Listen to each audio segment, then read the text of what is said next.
Good morning students.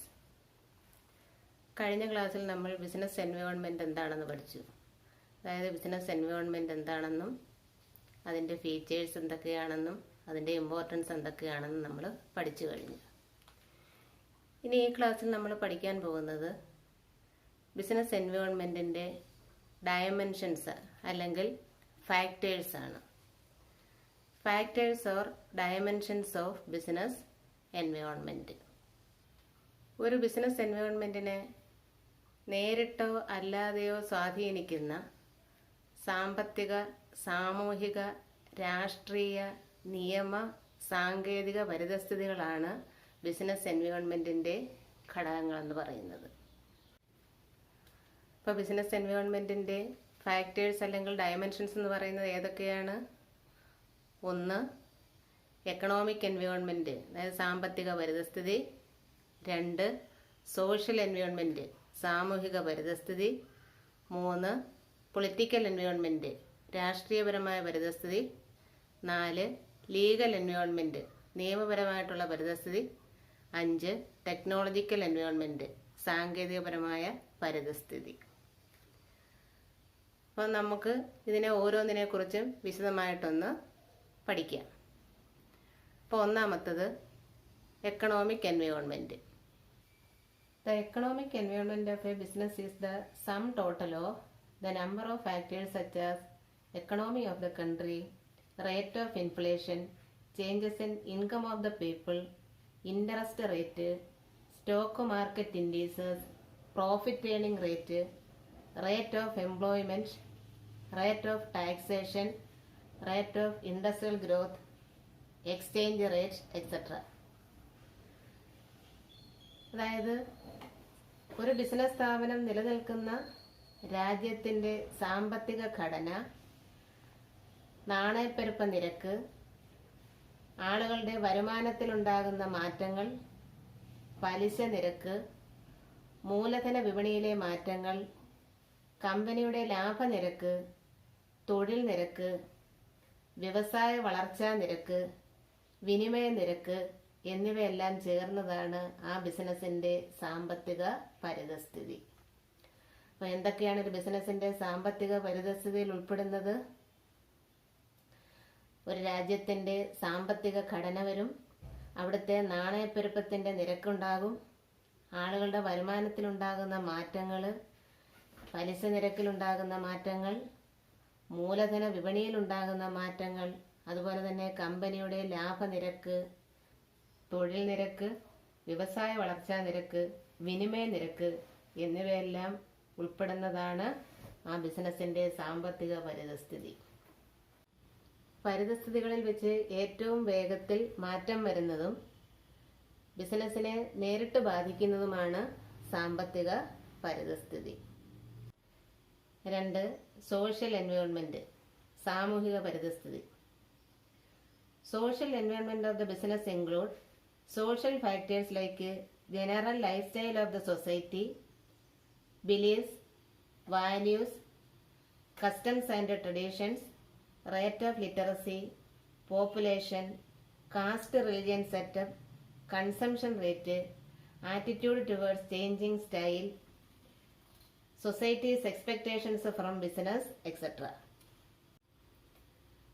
അതായത് ഒരു business സ്ഥാപനം നിലനിൽക്കുന്ന സമൂഹത്തിൻ്റെ പൊതുവായ ജീവിത രീതികൾ, ആചാരങ്ങൾ, പാരമ്പര്യങ്ങൾ, വിശ്വാസങ്ങൾ, മൂല്യങ്ങൾ, സാക്ഷരതാ നിരക്ക്, ജനസംഖ്യാ അനുപാതം, ജാതിമത വ്യവസ്ഥകൾ, ഉപഭോഗ നിരക്ക്, പുതിയ ജീവിത രീതികളോടുള്ള മനോഭാവം, ബിസിനസ്സിൽ നിന്നും സമൂഹത്തിനുള്ള പ്രതീക്ഷകൾ ഇവയാണ്. ബിസിനസ് പരിതസ്ഥിതിയിൽ ഏറ്റവും സാവധാനം മാറ്റം വരുന്നത് സാമൂഹിക പരിതസ്ഥിതിക്കാണ്. ഇത് പെട്ടെന്ന് ബിസിനസ്സിനെ ബാധിക്കാറില്ല, എങ്കിലും ദീർഘകാല അടിസ്ഥാനത്തിൽ ബിസിനസ്സിനെ ബാധിക്കുമെന്നതിനാൽ ബിസിനസ്സുകാർ സാമൂഹിക പരിതസ്ഥിതിയിൽ ഉണ്ടാകുന്ന മാറ്റങ്ങളെക്കുറിച്ച് പഠിക്കേണ്ടത് അത്യാവശ്യമാണ്.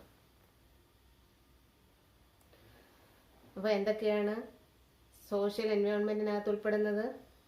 ഒരു ബിസിനസ് സ്ഥാപനം നിലനിൽക്കുന്ന സമൂഹത്തിൻ്റെ പൊതുവായ ജീവിത രീതികൾ, അതുപോലെ തന്നെ ആചാരങ്ങൾ, പാരമ്പര്യങ്ങൾ, വിശ്വാസങ്ങൾ, മൂല്യങ്ങൾ, സാക്ഷരതാ നിരക്ക്, ജനസംഖ്യാ അനുപാതം, ജാതിമത വ്യവസ്ഥകൾ, ഉപഭോഗ നിരക്ക്, പുതിയ ജീവിത രീതികളുള്ള മനോഭാവം, ബിസിനസ്സിൽ നിന്നും സമൂഹത്തിനുള്ള പ്രതീക്ഷകൾ, ഇവയെല്ലാം സോഷ്യൽ എൻവയോൺമെന്റിനകത്ത് ഉൾപ്പെട്ടിരിക്കുന്നു. അപ്പോൾ ഈ പരിതസ്ഥിതി എന്ന് പറയുന്നത് ബിസിനസ്സിൽ പെട്ടെന്നൊന്നും ബാധിക്കാറില്ല. പക്ഷേ ദീർഘകാല അടിസ്ഥാനത്തിൽ ഇത് ബിസിനസ്സിനെ ബാധിക്കും എന്നുള്ളത് കൊണ്ട് തന്നെ ഈ പരിതസ്ഥിതിയിൽ ഉണ്ടാകുന്ന മാറ്റങ്ങളെക്കുറിച്ച് ബിസിനസ്സുകാർ പഠിക്കേണ്ടത് അത്യാവശ്യമാണ്. അപ്പോൾ ഇതുവരെ നമ്മൾ 2 പരിതസ്ഥിതികളെക്കുറിച്ചാണ് പറഞ്ഞത്. ഒന്ന് എക്കണോമിക് എൻവയോൺമെൻറ്റ്, 2 സോഷ്യൽ എൻവയോൺമെൻറ്റ്. മൂന്നാമത്തത് പൊളിറ്റിക്കൽ എൻവയോൺമെൻറ്റ്, രാഷ്ട്രീയപരമായ പരിതസ്ഥിതി. Political environment includes political parties and their ideology, type of government in power, that is single or multi-party, government attitude towards business, the stand of the opposition parties, stability of the government, constitution of the country, etc. ഇപ്പോൾ രാഷ്ട്രീയ പരിതസ്ഥിതിയിൽ എന്തെല്ലാമാണ് ഉൾപ്പെട്ടിരിക്കുന്നത്? രാഷ്ട്രീയ പാർട്ടികളും അവരുടെ ideology, അതായത് അവരുടെ പ്രത്യയശാസ്ത്രവും, അധികാരത്തിലിരിക്കുന്ന ഗവൺമെന്റിന്റെ തരം, അതായത് ഏകകക്ഷിയാണോ അതായത് കൂട്ടുകക്ഷി ഭരണമാണോ എന്നുള്ളത്, ബിസിനസ്സിനോടുള്ള ഗവൺമെന്റിന്റെ മനോഭാവം, പ്രതിപക്ഷ പാർട്ടികളുടെ നിലപാട്, ഗവൺമെന്റിന്റെ സ്ഥിരത, രാജ്യത്തിന്റെ ഭരണഘടന എന്നിവയാണ്. അപ്പോൾ പൊളിറ്റിക്കൽ എൻവയോൺമെന്റിനകത്ത് ഉൾപ്പെട്ടിരിക്കുന്ന കാര്യങ്ങൾ എന്തൊക്കെയാണ്? രാഷ്ട്രീയ പാർട്ടികളും അവരുടെ ഐഡിയോളജിയും, പിന്നെ അധികാരത്തിലിരിക്കുന്ന ഗവൺമെന്റിന്റെ തരം, അതായത് ഏകകക്ഷി ഭരണമാണോ കൂട്ടുകക്ഷി ഭരണമാണോ എന്നുള്ളത്, ബിസിനസ്സിനോടുള്ള ഗവൺമെന്റിന്റെ മനോഭാവം, പ്രതിപക്ഷ പാർട്ടികളുടെ നിലപാട്, ഗവൺമെന്റിന്റെ സ്ഥിരത, രാജ്യത്തിന്റെ ഭരണഘടന എന്നിവയാണ്. 4 ടെക്നോളജിക്കൽ എൻവയോൺമെന്റ്, സാങ്കേതികപരമായ പരിതസ്ഥിതി. Technological environment of a business include the progress in science and technology, communication facilities, availability of ultra-modern machinery, new technologies used for production, etc.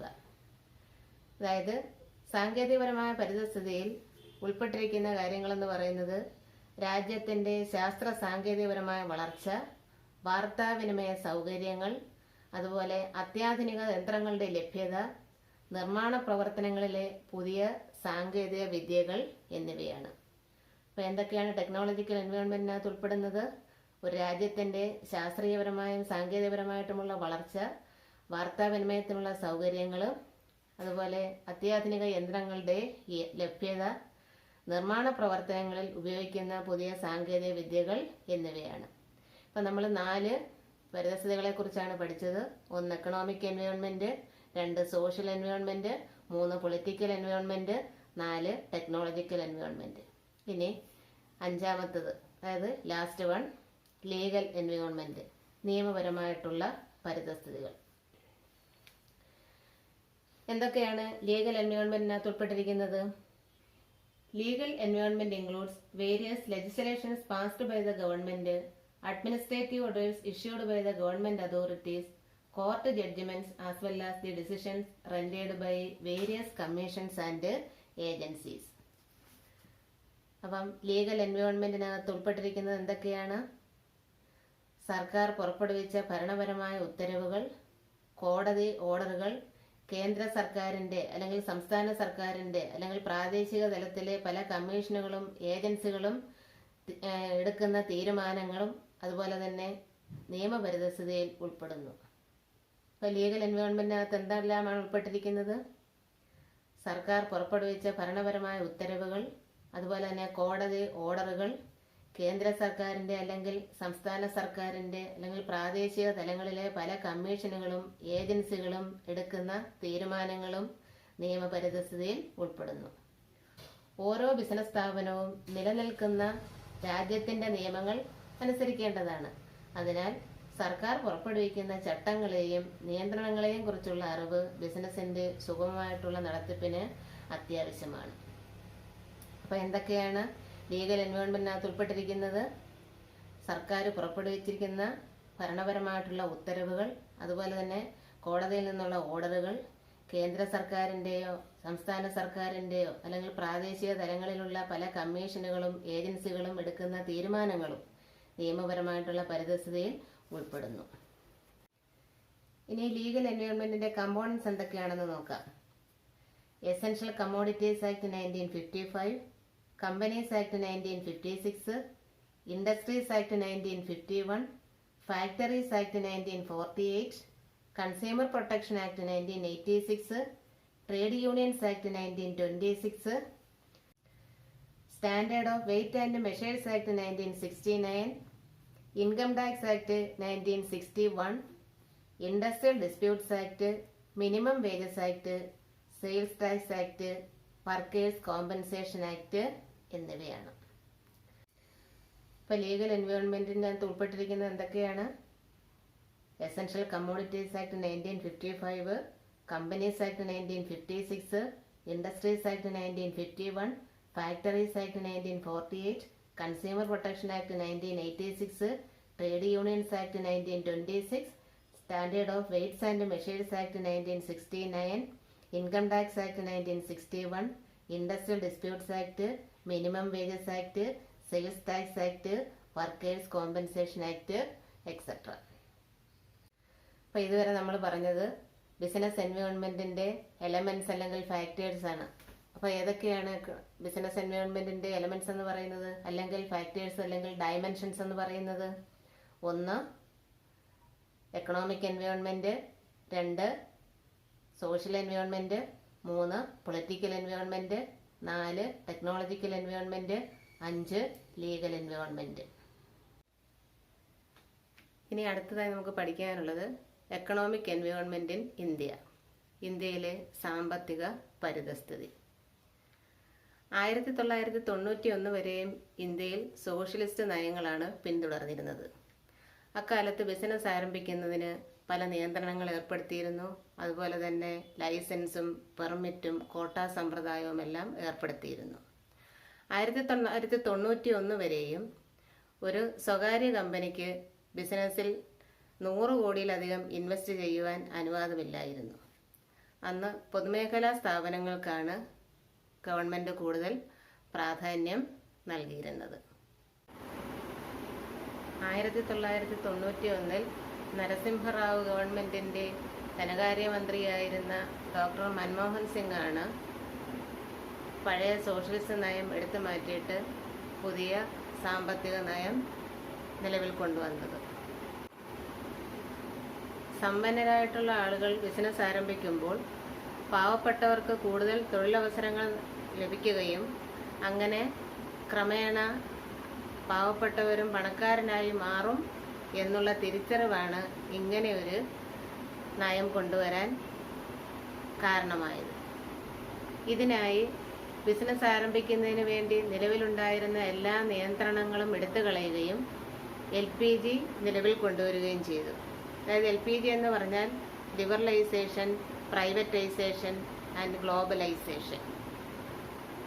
ഈ പുതിയ സാമ്പത്തിക നയം ഇന്ത്യയിൽ അതുവരെ ഉണ്ടായിരുന്ന സാമ്പത്തിക പരിതസ്ഥിതിയിൽ വലിയ മാറ്റങ്ങളാണ് ഉണ്ടാക്കിയത്. ഈ എക്കണോമിക് പോളിസിയുടെ പ്രധാനപ്പെട്ട ഫീച്ചേഴ്സ് എന്തൊക്കെയാണെന്ന് നോക്കാം.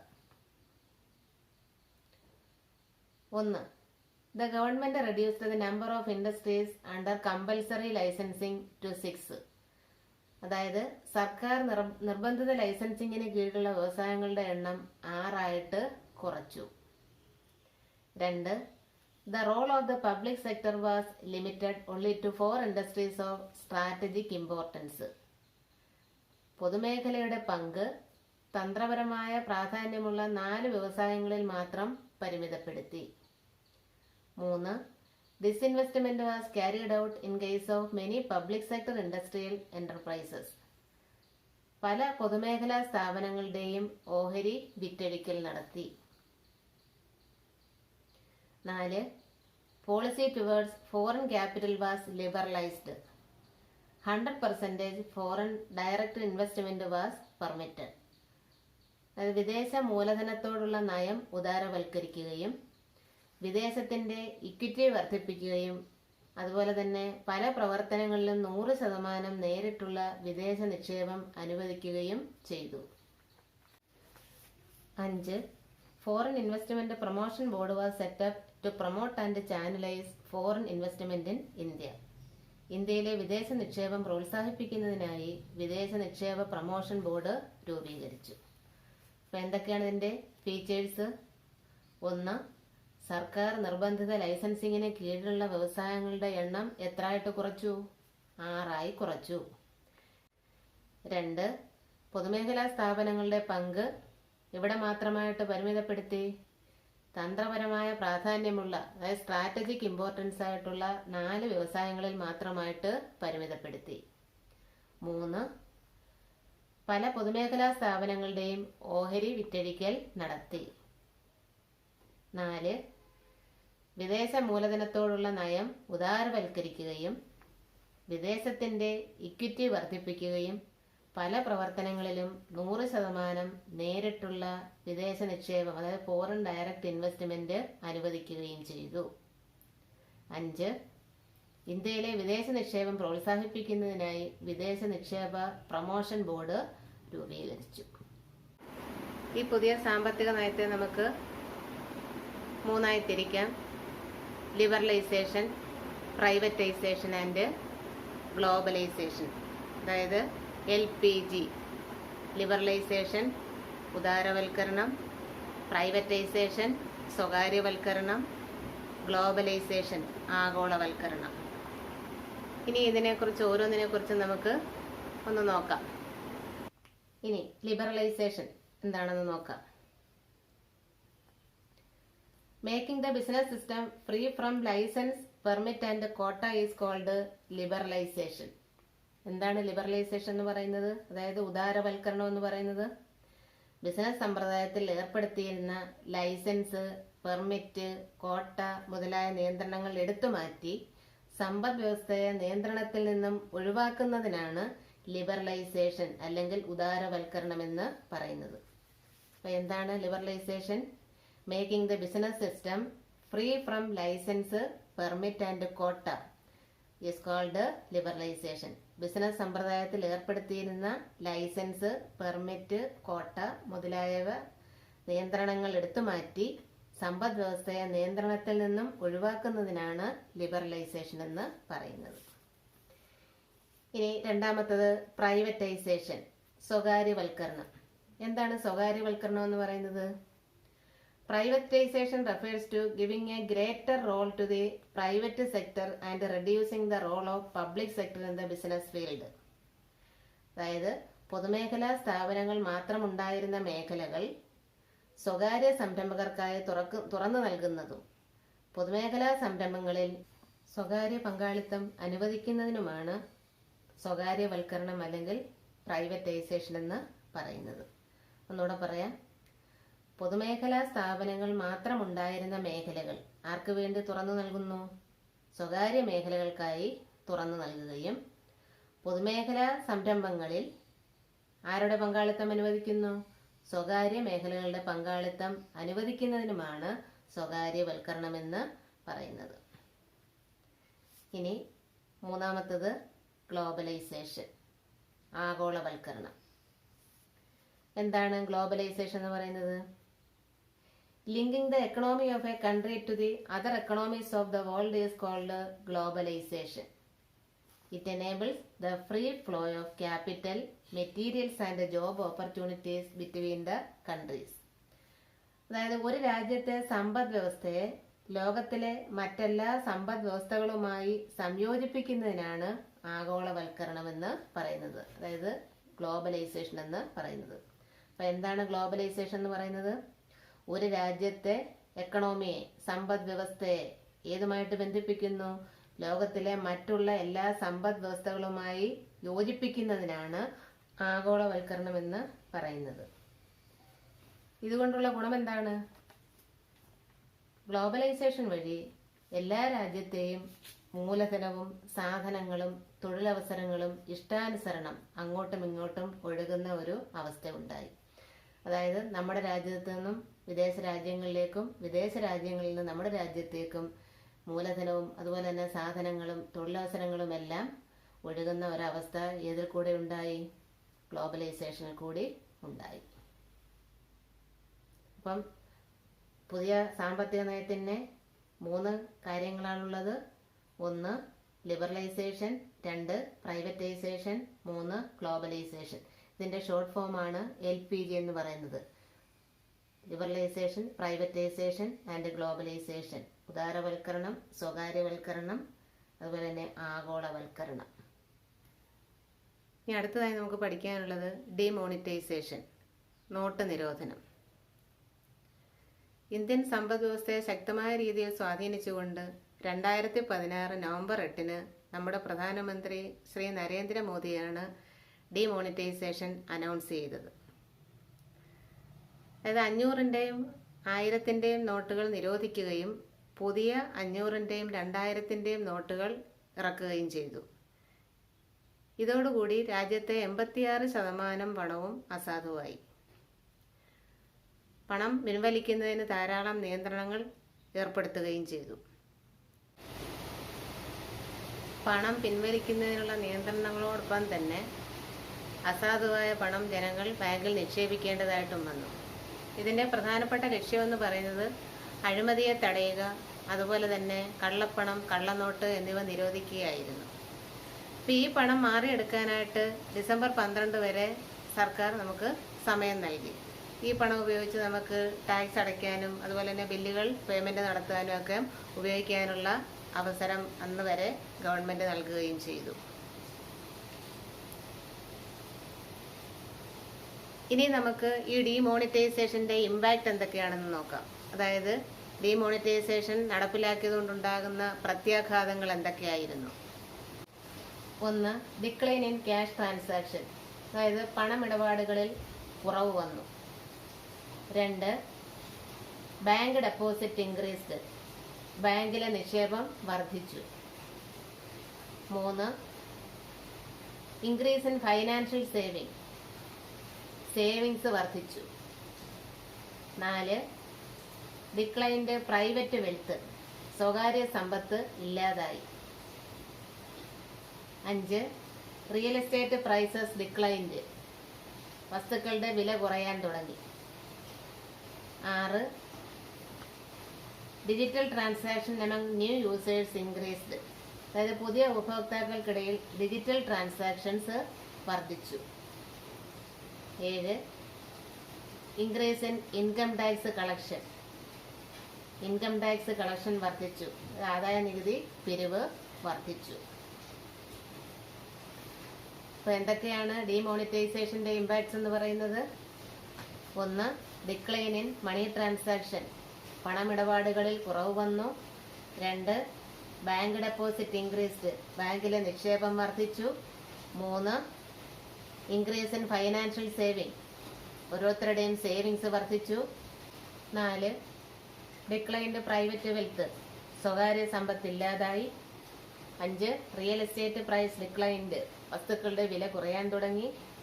6 digital transaction among new users increased, പുതിയ ഉപഭോക്താക്കൾക്കിടയിൽ ഡിജിറ്റൽ ട്രാൻസാക്ഷൻസ് വർദ്ധിച്ചു.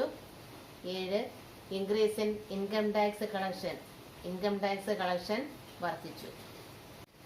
അടുത്തതായി നമുക്ക് പഠിക്കാനുള്ളത് ഫീച്ചേഴ്സ് ഓഫ് ഡിമോണിറ്റൈസേഷൻ്റെ ഫീച്ചേഴ്സ് എന്തൊക്കെയാണെന്ന് നോക്കാം. നോട്ട് നിരോധനത്തിൻ്റെ ഫീച്ചേഴ്സ് എന്തൊക്കെയാണ്. 1 it is A tax administration tool, അതായത് ഡിമോണിറ്റൈസേഷനെ നമുക്കൊരു ടാക്സ് അഡ്മിനിസ്ട്രേഷൻ ടൂളായി കണക്കാക്കാവുന്നതാണ്. അതായത് ഒരു പ്രഖ്യാപിത വരുമാനത്തിൽ നിന്നുണ്ടാകുന്ന പണം നമുക്ക് പെട്ടെന്ന് ബാങ്കിൽ നിക്ഷേപിക്കേണ്ടി വരികയും പുതിയ നോട്ടുകൾക്കായി കൈമാറ്റം ചെയ്യപ്പെടുകയും ചെയ്യാം. എന്നാൽ കള്ളപ്പണം ഉള്ളവർക്ക് അവരുടെ കണക്കാക്കപ്പെടാത്ത സ്വത്ത് പ്രഖ്യാപിക്കപ്പെടേണ്ടി വരികയും പിഴയോടുകൂടി നികുതി അടയ്ക്കേണ്ടി വരികയും ചെയ്യുന്നു. 2 ടു സ്റ്റോപ്പ് ടാക്സ് ഇവേഷൻ, നികുതി വെട്ടിപ്പ് ഇല്ലാതാക്കുന്നതിനുള്ള ഗവൺമെന്റിന്റെ ഭാഗത്തു നിന്നുള്ളൊരു മാറ്റമായി ഡിമോണിറ്റൈസേഷനെ കണക്കാക്കാവുന്നതാണ്. 3 ടു ചാനലൈസ് സേവിങ്സ്, ബാങ്ക് ഡെപ്പോസിറ്റിനെ എൻകറേജ് ചെയ്യാൻ വേണ്ടി സേവിങ്സ് ഔപചാരിക അവസ്ഥയിലേക്ക് മാറ്റുന്നതിന് ഡിമോണിറ്റൈസേഷൻ കാരണമായി. 4. Cashless economy. ഡിമോണിറ്റൈസേഷന്റെ മറ്റൊരു സവിശേഷത എന്ന് പറയുന്നത് ഫോർമലായിട്ടുള്ള സാമ്പത്തിക സംവിധാനത്തിലൂടെ ക്യാഷ്ലെസ് എക്കണോമി അല്ലെങ്കിൽ ഡിജിറ്റൽ എക്കണോമി സൃഷ്ടിക്കുക എന്നുള്ളതാണ്. അതായത് ഇന്റർനെറ്റ് ബാങ്കിങ്ങിനെയും പോയിന്റ് ഓഫ് സെയിൽ, അതുപോലെ തന്നെ ഇ വാലറ്റ് തുടങ്ങിയവയെ പ്രോത്സാഹിപ്പിക്കാൻ വേണ്ടി ഡിമോണിറ്റൈസേഷൻ കാരണമായി. അപ്പൊ എന്തൊക്കെയാണ് ഡിമോണിറ്റൈസേഷന്റെ പ്രധാനപ്പെട്ട സവിശേഷതകൾ എന്ന് പറയുന്നത്? It is used as a tax administration tool. 2. To stop tax evasion. 3. To channelise savings. 4. Cashless economy. അതായത് ഒരു ടാക്സ് അഡ്മിനിസ്ട്രേഷൻ ടൂളായിട്ട് നമുക്ക് ഡിമോണിറ്റൈസേഷനെ കണക്കാക്കാം. രണ്ടാമത്തത് നികുതി വെട്ടിപ്പിനെ തടയുന്നതിനുള്ള ഒരു മാറ്റമായി കണക്കാക്കാം. 3. ബാങ്ക് ഡെപ്പോസിറ്റിനെ എൻകറേജ് ചെയ്യുന്നതിന് വേണ്ടി സേവിങ്സ് ഔപചാരിക വ്യവസ്ഥയിലേക്ക് മാറ്റുന്നതിന് ഡിമോണിറ്റൈസേഷൻ കാരണമായി. 4. ക്യാഷ്ലെസ് എക്കണോമി അല്ലെങ്കിൽ ഡിജിറ്റൽ എക്കണോമിയെ പ്രോത്സാഹിപ്പിക്കുന്നതിനുള്ള ഒരു മാർഗമായി ഡിമോണിറ്റൈസേഷൻ കാരണമായി. അടുത്തതായി നമുക്ക് പഠിക്കാനുള്ളത് impact of changes in government policy on business and industry. അതായത് ഗവൺമെന്റ് പോളിസിയിലുണ്ടായ മാറ്റങ്ങൾ ബിസിനസ്സിലും അതുപോലെ തന്നെ വ്യവസായങ്ങളിലും ഉണ്ടാക്കിയ പ്രത്യാഘാതങ്ങൾ എന്തൊക്കെയാണ്? ഗവൺമെന്റിന്റെ പോളിസിയിലുണ്ടായ മാറ്റങ്ങൾ കോർപ്പറേറ്റ് മേഖലകളിൽ ധാരാളം വെല്ലുവിളികൾ നേരിടേണ്ടതായിട്ട് വന്നു. അപ്പൊ ഈ വെല്ലുവിളികൾ ഏതൊക്കെയാണെന്ന് നമുക്കൊന്ന് നോക്കാം. അതായത് എന്തെല്ലാം പരിണിത ഫലങ്ങളാണ് ഇതിന്റെ ഫലമായിട്ട്, അതായത് ഗവൺമെന്റ് പോളിസിയിൽ മാറ്റങ്ങൾ ഉണ്ടായതിന്റെ ഫലമായിട്ട് ബിസിനസ്സിനും ഇൻഡസ്ട്രിക്കുമൊക്കെ അനുഭവിക്കേണ്ടതായിട്ട് വന്നത്. അപ്പോൾ ഏതൊക്കെയാണെന്ന് നമുക്ക് ഒന്ന് പരിശോധിക്കാം. 1. ഇൻക്രീസിങ് കോമ്പറ്റീഷൻ, വർദ്ധിച്ചു വരുന്ന മത്സരം. 2. മോർ ഡിമാൻഡിങ് കസ്റ്റമേഴ്സ്, കൂടുതൽ ആവശ്യപ്പെടുന്ന ഉപഭോക്താക്കൾ. 3. റാപ്പിഡ്ലി ചേഞ്ചിങ് ടെക്നോളജിക്കൽ എൻവയോൺമെന്റ്, സാങ്കേതികവിദ്യയിലുണ്ടാകുന്ന പെട്ടെന്നുണ്ടാകുന്ന മാറ്റങ്ങൾ. 4. നെസസിറ്റി ഫോർ ചേഞ്ച്, മാറ്റത്തിനുള്ള ആവശ്യകത. 5. Need for developing human resources, മാനവവിഭവശേഷിയെ വികസിപ്പിക്കുന്നതിൻ്റെ ആവശ്യകത. 6. Market orientation. 7. Loss of budgetary support to the public sector, പൊതുമേഖലാ സ്ഥാപനങ്ങൾക്ക് ബജറ്റ് പിന്തുണ നഷ്ടപ്പെടുന്നു. അപ്പോൾ ഏതൊക്കെയാണ് എന്നോടൊന്ന് പറയാം. 1. Increasing competition. 2. More demanding customers. 3. Rapidly changing technological environment. 4. Necessity for change. 5. Need for developing human resources. 6. Market orientation. 7. Loss of budgetary support to the public sector. 1. Increasing competition, വർദ്ധിച്ചു വരുന്ന മത്സരം. അതായത് വ്യാവസായിക ലൈസൻസിന്റെയും വിദേശ കമ്പനികളുടെ പ്രവേശനത്തിന്റെയും നിയമങ്ങളിലെ മാറ്റങ്ങളുടെ ഫലമായി ഇന്ത്യൻ കമ്പനികൾക്ക് ബഹുരാഷ്ട്ര കമ്പനികളിൽ നിന്ന് കടുത്ത മത്സരങ്ങളെ നേരിടേണ്ടതായിട്ട് വന്നു. എന്താണ് കാരണം? വ്യവസായ ലൈസൻസിങ്ങിന്റെയും വിദേശ കമ്പനികൾ നമ്മുടെ ഇന്ത്യയിലേക്ക് പ്രവേശിക്കുന്നതിനും നിയമങ്ങളിലുണ്ടായ മാറ്റങ്ങൾ അതെല്ലാം ലിബറലൈസ് ചെയ്തതിന്റെ ഭാഗമായിട്ട് ഇന്ത്യൻ കമ്പനികൾക്ക് ബഹുരാഷ്ട്ര കമ്പനികളിൽ നിന്ന് വലിയ തോതിലുള്ള മത്സരം നേരിടേണ്ടതായിട്ട് വന്നു. 2. മോർ ഡിമാൻഡിങ് കസ്റ്റമേഴ്സ്, കൂടുതൽ ആവശ്യപ്പെടുന്ന ഉപഭോക്താക്കൾ. ബിസിനസ് മേഖല വിൽപ്പനക്കാരുടെ താൽപ്പര്യങ്ങൾ സംരക്ഷിക്കുന്നതിന് പകരം ഉപഭോക്താക്കളുടെ താൽപ്പര്യങ്ങൾ സംരക്ഷിക്കാൻ തുടങ്ങി. അതായത് മാർക്കറ്റിലെ മത്സരം ഉപഭോക്താക്കളുടെ മികച്ച ഗുണനിലവാരമുള്ള സാധനങ്ങളും സേവനങ്ങളും വാങ്ങുന്നതിനുള്ള വൈഡർ ചോയ്സ് നൽകുന്നു.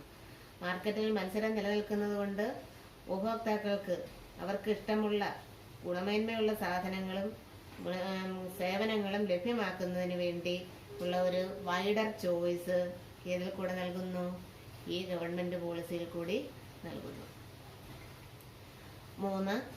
റാപ്പിഡ്ലി ചേഞ്ചിങ് ടെക്നോളജിക്കൽ എൻവയോൺമെന്റ്, അതിവേഗം മാറിക്കൊണ്ടിരിക്കുന്ന സാങ്കേതിക പരിതസ്ഥിതി. അതായത് വർദ്ധിച്ചു വരുന്ന മത്സരം കാരണം മാർക്കറ്റിൽ നിലനിൽക്കാനും വളരാനും പുതിയ പുതിയ സാങ്കേതിക വിദ്യകൾ വികസിപ്പിക്കാൻ സ്ഥാപനങ്ങളെ പ്രേരിപ്പിക്കാൻ തുടങ്ങി. അപ്പം നമ്മൾ പറഞ്ഞത് ഏതൊക്കെയാണ്? ഗവൺമെന്റ് പോളിസിയിലുണ്ടായ മാറ്റങ്ങൾ ബിസിനസ്സിലും ഇൻഡസ്ട്രിയിലും ഉണ്ടാക്കിയ പ്രത്യാഘാതങ്ങൾ എന്തൊക്കെയാണെന്ന് 3 പോയിന്റ് നമ്മളിവിടെ പറഞ്ഞു.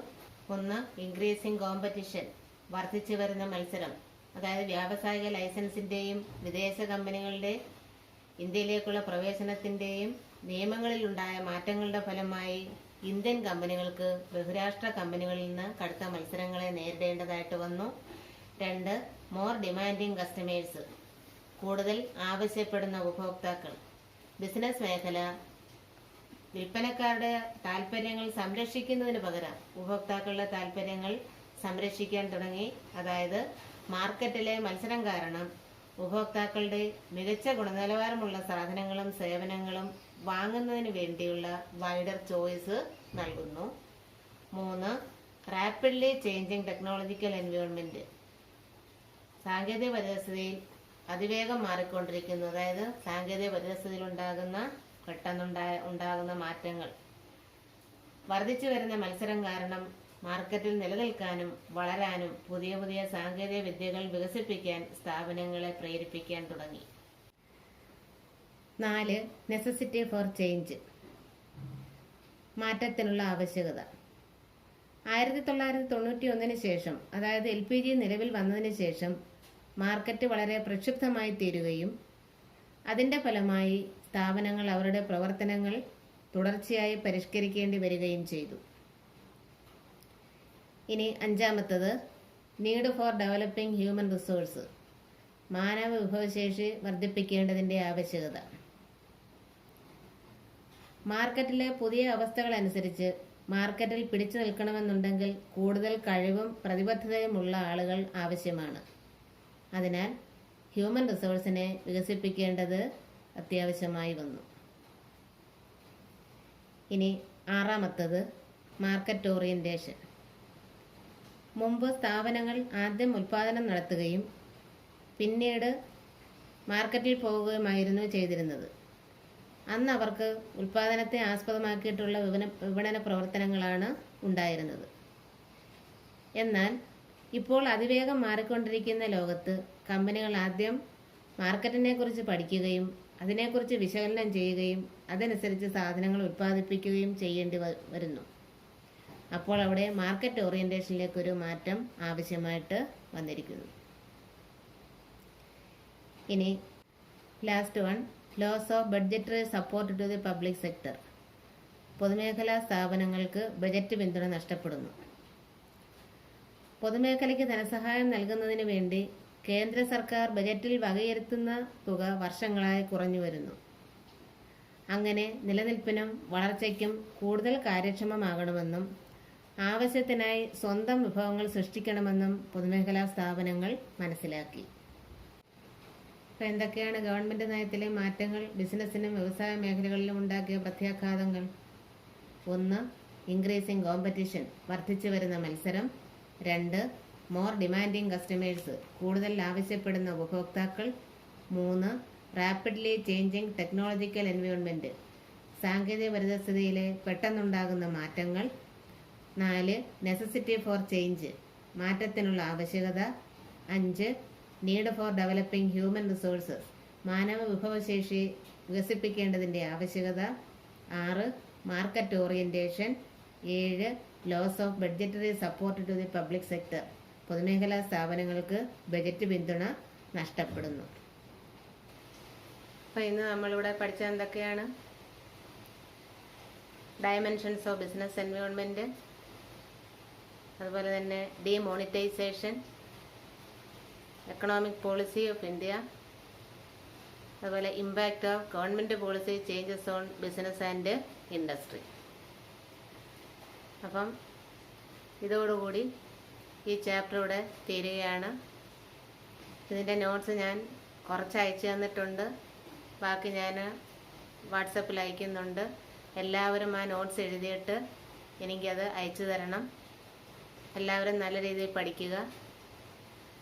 ഇനി അടുത്ത ക്ലാസ്സിൽ നമുക്ക് കാണാം.